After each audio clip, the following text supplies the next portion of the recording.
fine, yeah, it sucks, but you could be saving a life at the same time for somebody else that's going 80, you know?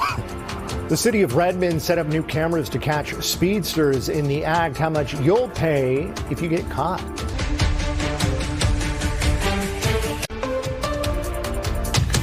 Two western Washington cities are cracking down on speeding drivers, especially in school zones. The new cameras in Orting and Redmond are now live, but there is a grace period. This is King 5 News at 9. I'm Sebastian Robertson. Jim Nelson takes a closer look at the rollout in Redmond.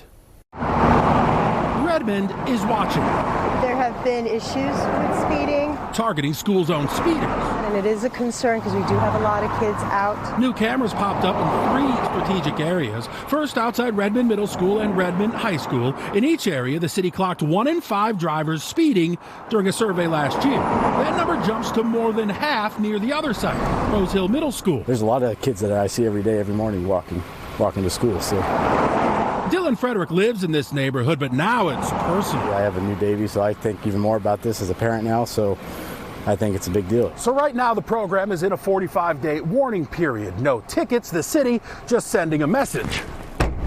But once those 45 days are in the rearview mirror, the city will move ahead full steam with giving fines. You know, the fine, yeah, it sucks, but you could be saving a life at the same time for somebody else that's going 80, you know?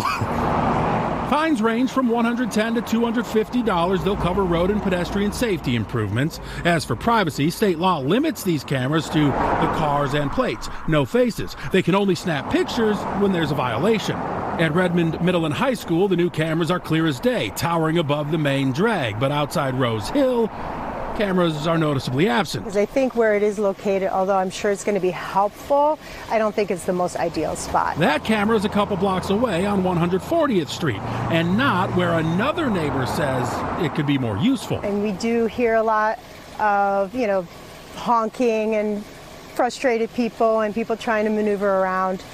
So I do think it would have been more helpful, in my opinion, to have the camera closer in Redmond. But Jim Nelson, it is King 5 News. That's where it is, and hopefully it'll work.